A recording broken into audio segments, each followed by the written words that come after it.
우리 앞뒤 좌우에 계신 분들과 서로 인사하겠습니다. 믿음으로 삽시다. 믿음으로 행합시다. 인사하십시오. 이제 우리 2층에도 우리 사무실에도 여러분 모두가 다 그렇게 믿음으로 살고 또 믿음으로 행하는 하루하루를 살았으면 좋겠습니다. 자, 하나님께서 이 땅에 세우신 두 개의 기관이라 할까요? 아니면 삶의 자리라고 할까요? 제가 교회와 가정을 두고 하는 소리인데, 창조주 하나님은 마지막 작품으로 가정을 만들어 주시고 하나님의 품과 같은 교회를 이 땅에 세워주셨습니다. 가정은 교회의 모델하우스 같은 곳이고 교회의 기초가 바로 가정이 되거든요. 그래서 우리가 늘 구호처럼 하는 얘기가 뭐냐면 가정 같은 교회 만들고 교회 같은 가정이 돼야 된다라고 말들을 하거든요. 가정이 병들면 교회도 병들어요. 가정이 건강해야 교회도 건강한 교회가 되는 거거든요. 가정 안에서 가족들 간에 하나님의 은혜를 경험하고 사랑을 나누고 구원의 기쁨을 주고받는 그런 가정 말입니다. 그래서 가정은 행복을 만들어내는 행복발전소가 되어야지요. 풍력이나 화력이나 수력이나 지열 같은 이러한 에너지들을 모으고 모아서 전기로 만들어주는 장치를 발전기라고 말하고, 이 전기를 만들어서 공급해 주는 것을 발전소라고 얘기하잖아요. 교회 안에는 다양한 에너지가 있습니다. 성도들 각자가 가지고 있는 다양한 재능이라는 에너지, 그 교회가 가지고 있는 전통과 어떤 그 역사가 지니고 있는 에너지라고 하는 것, 목회자들이 가지고 있는 역량이라는 에너지, 이런 에너지들이 교회 안에 참 많습니다. 가장 중요한 에너지는 하나님께서 우리 모두에게 주신 영적인 에너지가 있습니다. 말씀이라든지 십자가라든지 구원이나 믿음이나 사랑이나 수고와 헌신과 은혜, 평강, 축복, 이런저런 에너지들을 모으고 모아서 에너지화하는 것이 바로 교회가 되어야 된다라고 하는 거죠. 다양한 은사를 발전기로 돌려가지고 행복 에너지를 만들어내는 것이 교회가 되어야 됩니다. 그리고 그 행복 에너지를 교회 밖의 시민들과 이웃들에게 공급해주는 행복발전소 같은 교회 말입니다. 이 땅에 존재하는 모든 교회들이 예수 사랑, 예수 기쁨, 예수 은혜, 예수 구원, 예수 행복을 공급하는 행복발전소가 된다면 우리 하나님 아버지께서 얼마나 기뻐하실까라는 생각을 해보는 거죠. 그러면서 지난주 목요일 날 했던 바자회를 통해서 하나님께서 얼마나 기뻐하실까, 지상에 존재하는 모든 교회들이 행복이라고 하는 에너지를 만들어서 그걸 시민들과 이웃들에게 공급해주는 행복발전소가 된다면 얼마나 우리 하나님이 기뻐하실까라고 하는 걸 바자회를 통해서 제가 느꼈던 감동이었습니다. 정말로 시민들과 함께하는 행복장터 말입니다. 이웃들과 소통하는 행복 나눔 바자회를 만들려고 모든 성도들이 정말 발벗고 나서서 기도로 준비하고 헌신하며 또 섬기셨던 바자회였습니다. 제가 바자회를 준비하면서 우리 부교육자들에게 제가 했던 말이 있습니다. 나는 우리 해오른교회 교인들의 역량을 믿는다고 제가 여러 번 얘기를 했거든요. 우리 교회 부교육자들이 바자회를 한 번도 해보지 아니한 경험한 바가 없어가지고 준비를 하면서 상당한 부담과 눌림이 있었을 겁니다. 나름 열심히들 하셨고 참 고생들 많이 하셨는데, 물론 성도들의 수고와 고생은 말할 것도 없고요. 저는 지난 15년 동안 해오른교회 담임 목사로 목회하면서 성도들의 탁월한 헌신도와 그리고 각자가 가지고 있는 역량과 재능이 탁월하다라고 하는 것을 알고 있기에 별 염려 없이 바자회를 진행했습니다. 저는 이번 바자회도 하나님의 도우심과 성도들의 헌신이 잘 버무려져서 영적인 시너지를 일으킬 것이라고 하는 확신을 가지고 있었고요. 그러면서 당일날 발 디딜 틈이 없을 정도로 수많은 시민들이 찾아오셔서 먹기도 하고 사기도 하고 놀기도 하고 즐기는 행복한 시간을, 쉼터 놀이터를 교회가 제공했다라고 하는 점에서 마음 뿌듯함이 있었고 보람이 있었습니다. 각 동의 지역 어르신들 한 80여 명 어르신들 초청해서 소찬이지만 별식으로 식사 대접할 수 있었던 점도 히트작 중에 하나였고요. 수익의 목적을 둔 바자회가 아니었기 때문에 정말 마음 편안하게 진행할 수 있었고요. 여러분들이 기부해 주신 수백 벌의 옷이나 수백 점의 생활용품을 최저가로 말입니다. 아니 공짜나 다를 바 없이 필요하신 분들에게 드리면서 거기에서 약간의 수익이 발생을 했습니다. 그리고 김치 판매에서 뜻하지 않은 소득을 올리게 되어가지고 그래도 최종 결산을 해보니까 마이너스가 난 거예요. 마이너스가 났다는 말이 얼마나 기분이 좋고 또 즐거웠던지 말이에요. 손해보고도 기뻐할 수 있는 게 하나님의 수학공식이구나. 성경의 경제 원리는 플러스만이 복이 아니라 마이너스도 복이 되고 기쁨이 되고 즐거움이 되는 것이구나 라고 하는 것을 이번 바자회를 통해서 느꼈고요. 이번 바자에 대한 제가 내린 평가가 아니고요, 시민들이 이구동성으로 내려주신 평가는 대박 그랬습니다. 엄지척을 세우시면서 대박이라고 그러면서 인사들 하셨습니다. 제가 지난주에 바자회를 앞두고 여러분들에게 드렸던 말씀 중에 이런 얘기죠. 교회는 세상적인 교회가 아니라 세계적인 교회가 되어야 된다. 그리스도인 성도들은 세상에 속한 세상적인 교인이 아니라 세계적인 교인이 되어야 된다. 목사도 세계적인 교인이 되어야 된다. 뭐 세계적인 교회가 뭐 교회 건물 가지고 얘기하겠습니까? 교인 수로 아니면 교회 재정 능력을 가지고 세계적인 교회가 되자라고 제가 권면했겠습니까? 그러나 저와 여러분들의 마음 밑변에 깔려 있는 게 뭡니까? 우리 해오른 교회는 세계적인 교회가 될 수 있다. 나는 세계적인 그리스도인이 될 수 있다. 우리 임 목사님은 세계적인 목사가 될 수 있다라고 하는 그런 희망과 비전을 가지고 우리가 하나님 여호와를 섬기며 교회를 섬기며 지역사회를 섬긴다면 세계적인 교회로 부흥하게 될 줄로 믿습니다. 여러분들은 세계적인 그리스도인이 되게 될 줄로 믿습니다.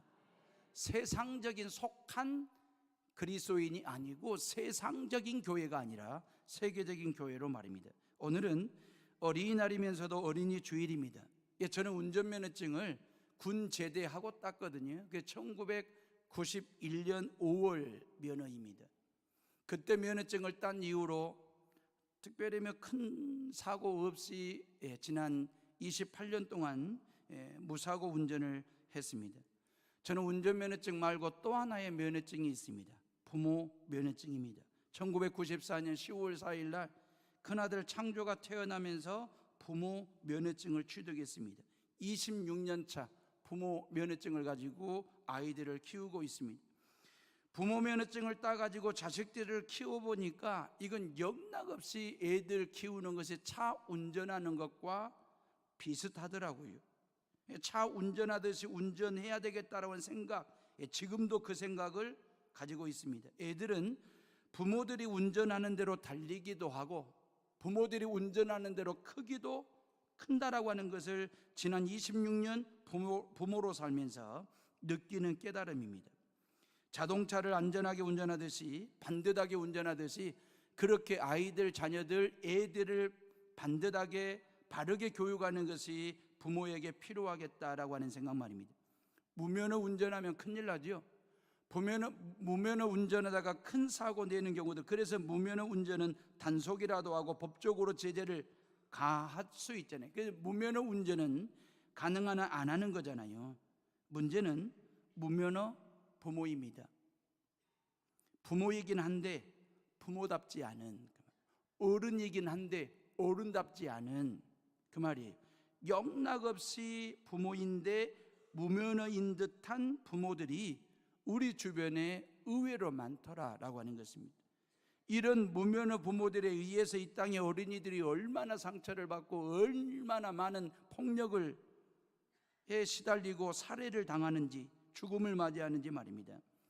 지난주 무안군 녹록길 차 안에서 말이에요, 계부가 13살짜리 의붓딸을 말이에요 죽이고, 친모는 운전대에 가만히 앉아있고, 아주 치가 떨리는 무서운 세상을 우리가 지금 살고 있는 거거든요.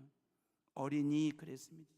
소파 방정환 선생님께서 처음으로 제안한 호칭이에요. 문법적 의미는 이래요. 어린아이를 대접하거나 격식을 갖추어 이르는 존칭에 가까운 호칭이래요. 대상은 6살에서 13살까지를 어린이라고 얘기를 했어요. 근데 좀 넓은 광의적인 의미로 볼 때에 만 1세부터 13살까지를 우리는 어린이라고 할 때, 이 어린이라고 하는 호칭을 쓰기 전에는 뭘 하겠습니까? 애 그랬어요. 아이들 그랬거든요. 계집애, 어린 것들, 애새끼 그랬거든요. 이제 이렇게 불렀는데 그 말이에요. 이런 식으로 됐는데 지금은 어린이 그랬거든요. 근데 지금은 어른 세대들이 어린이들의 인격과 권익을 많이 챙겨주고 있지만 소수의 어른들과 부모들에 의해서 지금도 어린 것들이라고 하는 경시당하는 풍조가 말입니다.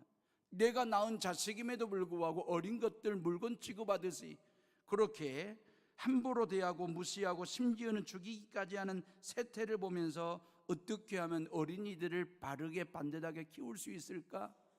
이 땅의 어린이들과 젊은이들이 어떻게 하면 반듯하게 클 수 있을까라고 하는 게 기성세대, 어른들 세대들, 한국교회가 품고 가야 될 숙제이지 않을까라는 생각 말입니다. 우리가 흔히들 다음 세대라고 얘기하잖아요.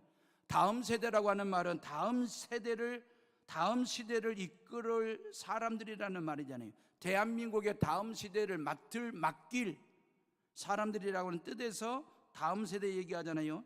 이런 다음 세대들을 잘 키워야 나라가 잘 되고 국민이 잘 되고 우리가 잘 되고 교회가 잘 될 텐데 말입니다. 모두들 잘 먹이고 잘 입히고 잘 가르치고 잘 키우고 잘 키우는 일에만 올인하거든요. 맞는 말인 것 같이 들리지요. 제가 좀 더 수정해서 말씀을 드릴까요? 여러분, 바르게 먹이고 바르게 입히고 바르게 가르치고 바르게 키우고, 이것 말입니다. 뭐가 더 옳다라고 생각하십니까? 모든 부모들이 잘 먹이면 되는 줄 알았습니다. 잘 키우면 되는 줄 알았습니다. 잘 가르치면 되는 줄 알았습니다. 잘 입혀놓으면 되는 줄 알았습니다. 근데 그게 아니고 바르게 먹이고 바르게 입히고 바르게 가르치고 바르게 키우는 것 말입니다.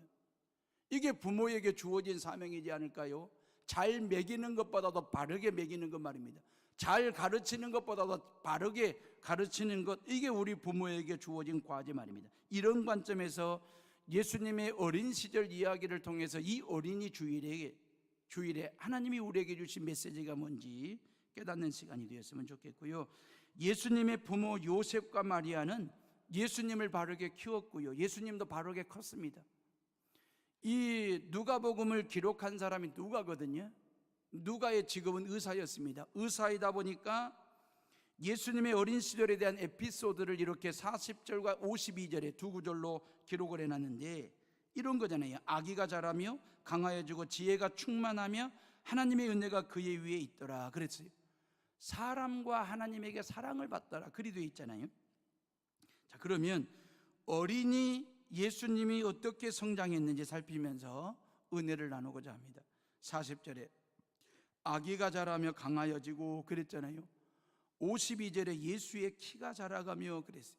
이건 육체적으로 건강하게 바르게 성장했다라고 하는 뜻입니다. 예수님께서 나이 30에 메시아로서의 사역을 시작하시잖아요. 그죠? 태어나서부터 나이 30이 될 때까지는 사적인 삶을 살았습니다. 사생활이 있었습니다. 그 사생활을 마무리하고 접고 이제 하나님의 아들로 이 땅에 오신 공공의 이익을 위해서 공적인 삶을 살아요. 그게 나이 30에서 나이 33세까지, 이걸 우리는 공생애라고 이야기를 하지 않습니까? 얼마나 바쁘고도 분주하게 사셨던지 하나님의 말씀을 가르치는 일들과 하나님의 나라를 선포하는 일들과 각색병든 자들을 고치는 일들 말입니다. 얼마나 잠잘 시간마저도 없었던지 배 밑창에서 쪽잠을 잘 정도로 말입니다. 그런데 이런 모든 일정과 사역을 건강하게 잘 소화해내시는 그 예수님의 모습은 건강한 예수님의 모습을 우리가 상상할 수 있는 거냐. 물론 영적으로 보면 하나님의 도우심이고 능력이지만 그 말이에요. 나이 30살에 40일 금식 기도를 해요. 40일 금식 기도는 아무나 하는 게 아닙니다. 물론 하나님이 주시는 영적인 힘이 공급되지만 육체적으로 건강하지 않으면 절대 40일 금식, 아니 4일 금식도 어려울 텐데요. 그런데 예수님은 말입니다, 40일 금식을 나이 30에 하실 정도로 건강하신 분이셨습니다. 건강하게 키웠고 건강하게 크셨습니다. 아버지 요셉의 직업이 목수였잖아요. 목수 일을 하다 보니까 아버지 일을 돕다가 청소년기에 무거운 나무를 다루거나 연장과 도구를 가지고 일하면서 다져진 체력이지 않을까라고 하는 생각 말입니다. 예, 건강한 몸짱 청년 예수의 모습을 우리가 상상할 수 있다라고 하는 게 행복한 일입니다. 그리스도인들은 영적으로도 건강해야 되지만 우선적으로 육체적으로 건강하셔야 됩니다. 그래서 여러분들의 육체의 건강 잘 챙기셔야 되거든요. 이 자리에 계신 50대 이상 되신 분들 말입니다. 먹고 싶어도 먹을 것이 없어가지고 숟가락을 놓아야만 했던 그 세대 사람들 말입니다. 지금 세대는요, 먹다가 배가 불러가지고 어쩔 수 없이 숟가락을 놓아야만 되는 시대를 살고 있거든요. 누가 더 건강합니까? 정말 저도 너무너무 가난한 시절을 살아가지고 먹을 게 없어서 숟가락을 놓아야만 하는 가난한 청소년기가 있었는데, 먹을 것이 없어가지고 숟가락을 놓아야만 했던 그 세대와 먹을 것이 많아서 배불러서 숟가락을 놓아야만 되는 지금 세대와 누가 육체적으로 신체적으로 건강하게 사는지 여러분들 스스로가 자문자답 해보시기를 바라고요. 요즘 청소년들, 어린아이들 너무너무 짠합니다.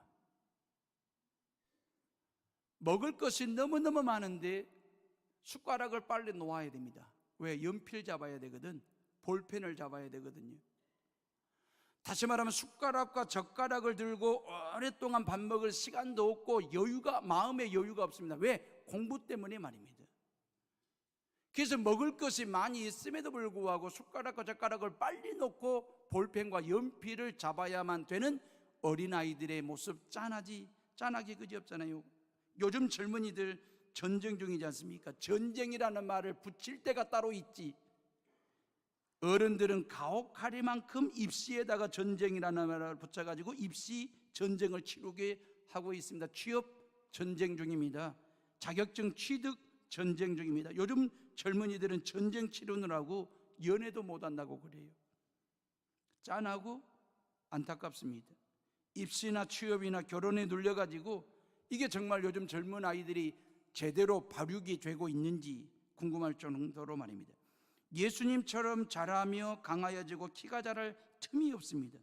자란다라고 하는 말을 헬라어로 에익사닌이라는 말을 썼고요, 강하여지고라는 말은 헬라어로 에크라타 이우토라고 하는 말을 썼는데, 이 두 개의 단어는 미완료 동사로 지속적으로 키가 자라고 몸이 튼튼하고 건강하게 자라고 있는 예수님의 모습을 의사였던 누가가 이 단어를 쓴 거예요. 지속적으로 건강하게 반듯하게 성장하고 계시는 그 예수님의 모습에 대해서 말입니다.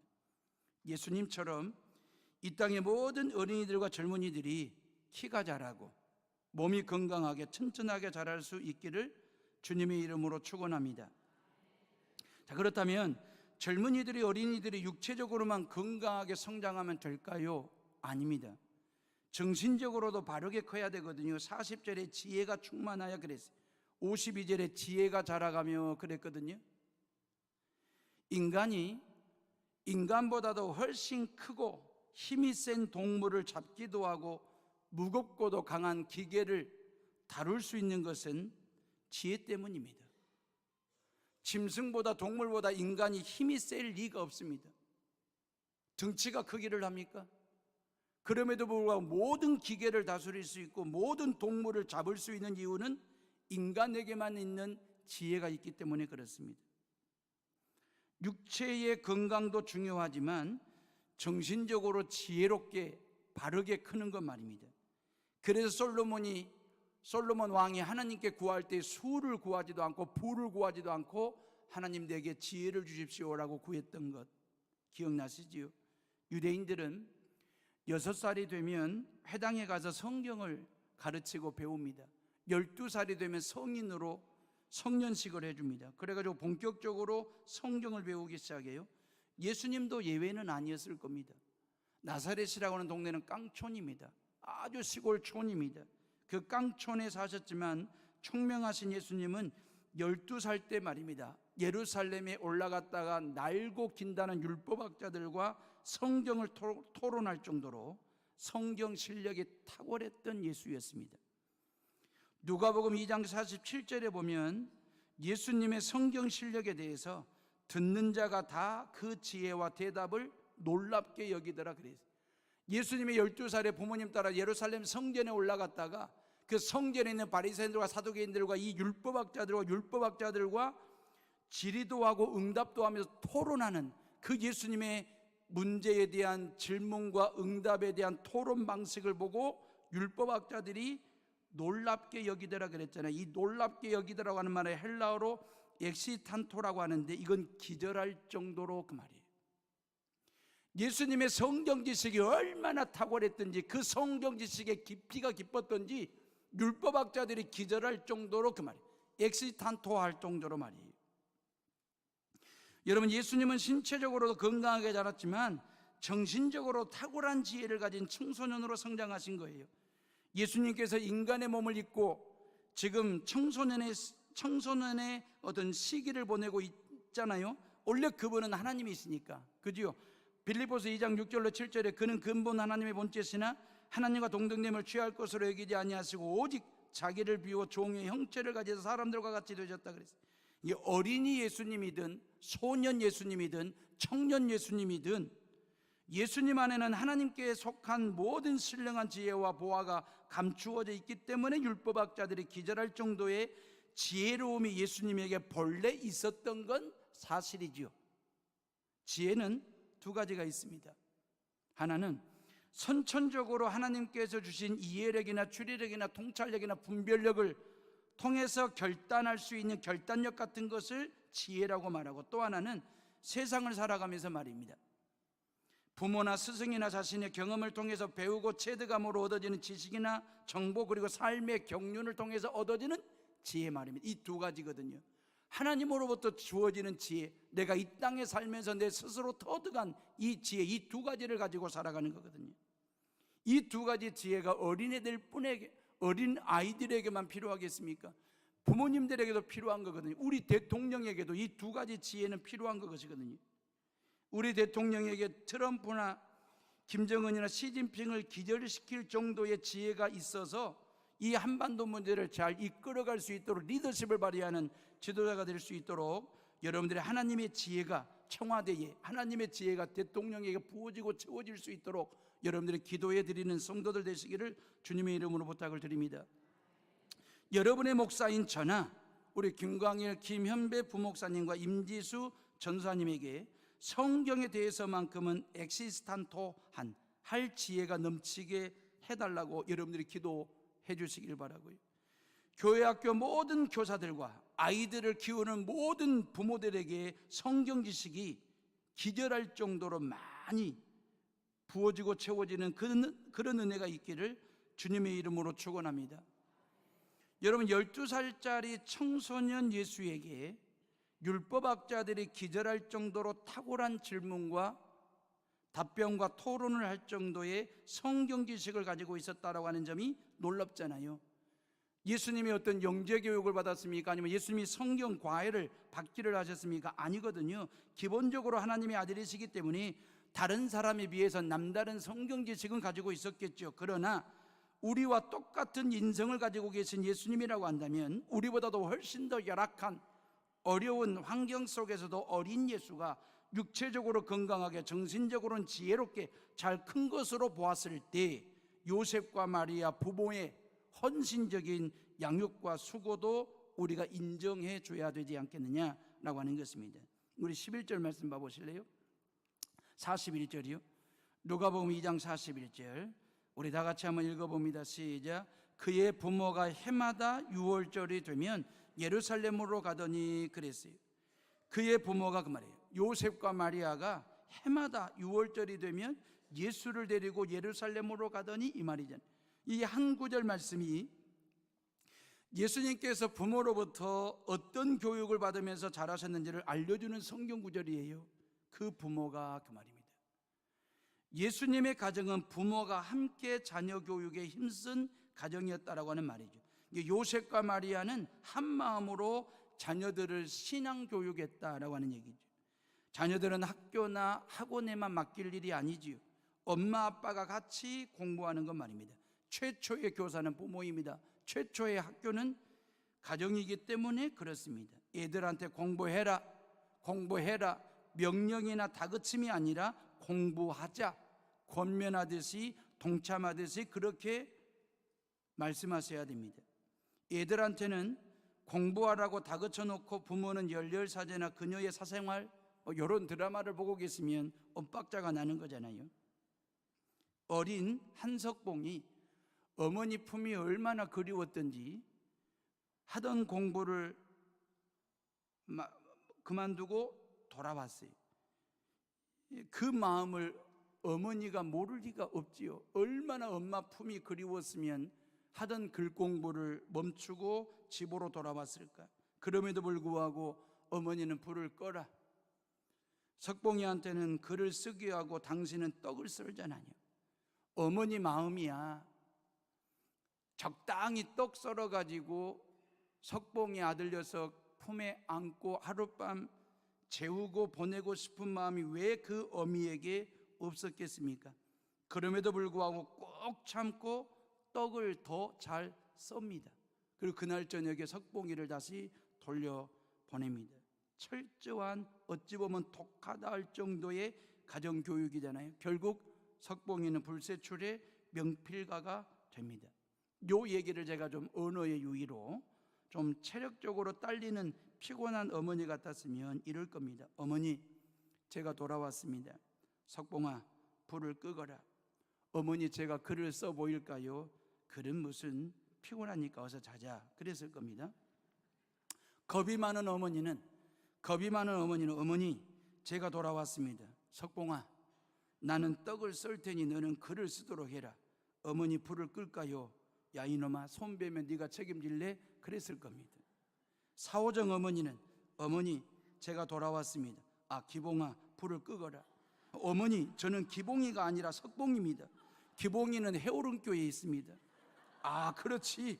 석봉아, 나는 글을 쓸 테니 너는 떡을 썰거라. 어머니 바뀌었습니다. 내가 글을 쓰고 어머니가 떡을 쓰는 겁니다. 이 사오정 어머니는 이랬을 겁니다. 얼마나 어머니가 그리웠으면 어머니 곁에서 하룻밤 응석 부리면서 자고 싶었으면 돌아왔을까. 그 아들의 마음을 애미가 모를 리가 없습니다. 그럼에도 불구하고 석봉이가 명필가가 될 때까지 어머니는 떡 썰기에 달인으로 삽니다. 자식만 공부시킨 게 아니에요. 너는 가서 글 공부하라고 자식만 공부시킨 게 아니고 어머니도 자기 일에 달인이 되는 것 말입니다. 이게 교육입니다. 예수님의 부모 말입니다. 요셉과 마리아는 같이 성경 공부하고 같이 열심히 하나님을 믿었던 부모들이었습니다. 그랬더니 성경 박사들이 기절할 정도로 탁월한 성경 지식을 가진 예수가 되었습니다.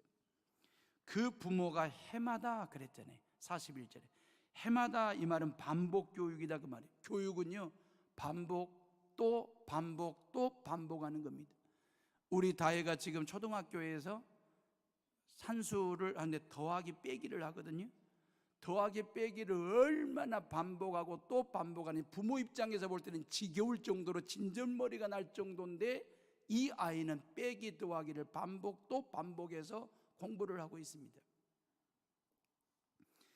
요셉과 마리아도 해마다 예수를 데리고 예루살렘에 올라간 거예요. 반복 학습이지요. 주일 성수 반복이잖아요. 찬양 반복해서 부르고 계시잖아요. 기도, 지난주에 했던, 지난 주중에 새벽 예배 때 드렸던 그 기도 또 반복해서 기도하고 있는 거예요. 우리가 하나님 앞에 전도하고 헌신하고 봉사하고 충성하고 이 모든 것 다 반복 또 반복하는 것입니다. 왜 지난주에 드렸던 예배를 이번 주에 또 반복합니까? 다음 주에 또 반복해서 드릴 거거든요. 이유가 뭡니까? 생활화입니다. 습관화입니다. 예배는 우리 몸에 체득이 돼야 되거든요. 기도하는 일과 찬양하는 일과 말씀대로 사는 일들이 우리의 삶 가운데 체득이 되려면 반복하고 또 반복해서 생활화, 습관화가 돼야 되는 것이거든요. 그래서 예수님의 어머니 요셉과 마리아는 해마다 그 아들 예수를 데리고 예루살렘에 올라갔더라라고 하는 얘기거든요. 우리가 하나님의 말씀 성경에 대해서도 반복해서 읽고 또 반복해서 공부하면 이단 사이비가 왔다가 기절하고 돌아갈 정도로 말입니다. 왜? 해오른교회 교인들은 성경 박사더라, 기절할 정도더라. 성경에 대해서 말이에요. 반복학습 말입니다. 전남동부 극동방송이 개국 하면서부터 제가 방송 좀 진행을 했거든요. 한 4년 남짓 아침 7시 생방송에 제가 참여해서 방송을 진행합니다. 이번에 봄 개편이 되면서 2주 전에 봄 개편이 되면서 제가 맡은 코너가 뭐냐면 하나님 약방 성경 약국이라고 하는 코너를 제가 맡아서 PD랑 같이 진행합니다. 매주 목요일날 아침인데 청취자들의 반응이 너무너무 좋습니다.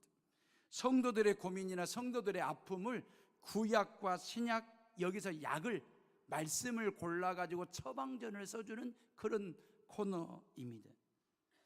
제가 늘 매주 목요일마다 하는 멘트 중에 하나가 뭔지 아십니까? 성경 박사는 아니지만 성경 약사로 취업한 임지영 목사입니다라고 제가 멘트를 하거든요. 극동 약방에서 성경 약사로 써주신 것만 해도 감사한데, 저의 성경 실력은 기절할 정도는 아닙니다. 여러분들을 기절시킬 정도의 성경 지식을 가지고 있는 목사는 아닙니다. 그런데 욕심은 납니다. 성경에 대해서만큼은 성도들을 기절시킬 정도로 실력 있는 목사가 되었으면 좋겠다라고 하는 것 말입니다. 성경 약사로 머물러 있으면 되겠습니까? 성경 박사라고 하는 소리를 들어야 할 텐데, 그러려면 성경을 반복해서 읽고 또 반복해서 읽고 성경 공부를 또 반복해서 해야 하는 것, 반복 학습 말입니다. 사랑하는 해오름의 식구들이요, 여러분의 자녀들의 공부를 기절시킬 정도로 공부 잘하면 좋으시죠. 영어 공부를 기절시킬 정도로, 수학 공부를 기절시킬 정도로, 국어 공부나 전 과목을 기절시킬 정도로 공부를 잘하면 얼마나 좋습니까? 부모 마음이 한결같은 거 아니겠습니까? 취업 공부를 기절할 정도로 잘하면 얼마나 좋겠습니까? 저도 창조창업이가 대학 졸업반이기 때문에 취업 공부를 그렇게 기절할 정도로 잘했으면 좋겠다라고 하는 마음을 갖고 있습니다. 그런데 성경에 대해서도 기절할 정도로 많이 알았으면 좋겠다라고 하는 마음을 가지고 계십니까? 여러분들의 자녀들이 국어나 수학이나 영어를 기절할 정도로 잘하는 공부를 그리 잘했으면 좋겠다라고 하는 마음이 간절하듯이 여러분들의 자녀들이 성경에 대해서도 정말 기절할 정도로 성경에 대해서 깊이 알고 많이 알았으면 좋겠다라고 하는 그런 마음들 가지고 계시느냐 그 말이에요. 자녀들의 성경 실력 테스트 해보셨습니까? 아마 성경 지식이 얕아가지고 부모가 기절할지도 모릅니다. 성경 하박국 3장 10절을 찾자고 하니까 누가 그냥 넋두리 하듯이 그냥 혼잣말로 하박국 10장이 어디 있더라 뭐 그러면서 신약 성경에서 하박국을 찾고 있는 모습을 보면 막 기절할 정도입니다. 성경 말라기 3장 10절을 찾읍시다. 그러니까 말타기가 어디 있지? 그러면서 이제 막 신약에서 막 찾으면, 담임 목사를 기절시키는 방법은 아주 간단합니다. 성경을 찾자고 할 때 구약에서 찾아야 될 성경을 막 신약에서 뒤적거리고 있고, 신약에서 찾아야 될 성경을 구약에서 막 뒤적거리고 있으면 거의 기절 직전까지 갑니다. 자, 그 부모가 해마다 유월절을 당하면 그랬어요. 유월절을 당하면, 유월절을 맞이하면 이건 체험학습입니다.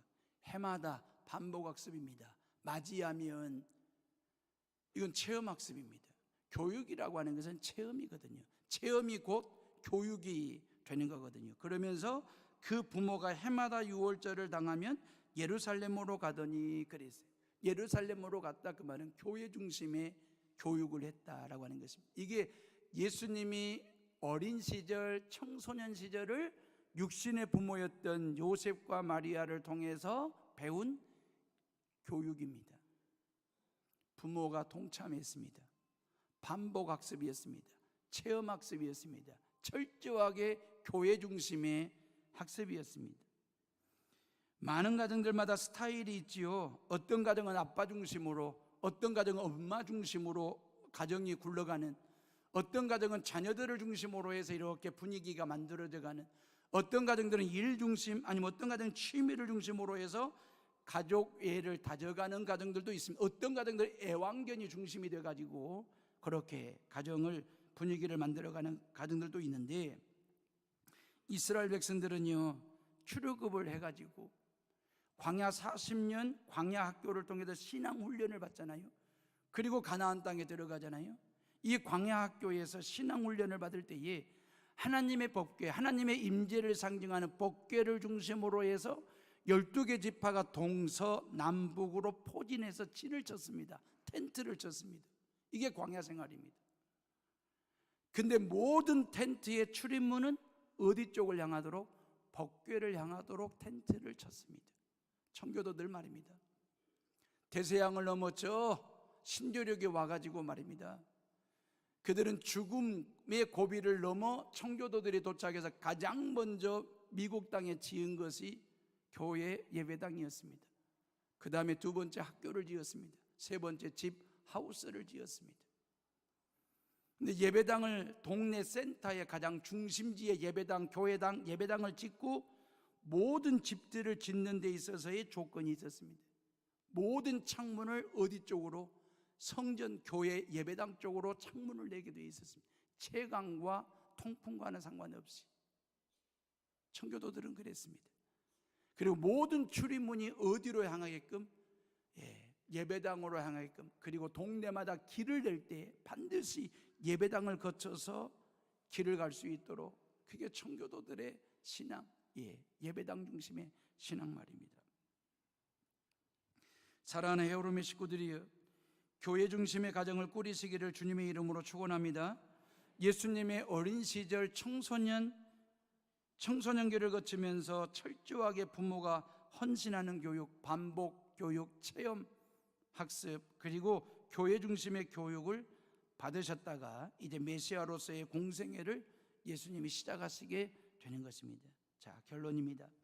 자, 이런 가정교육 시스템에서 자라는 예수님에게 어떤 일이 벌어졌느냐? 40절 다시 한번 읽어봅니다. 다 같이 시작.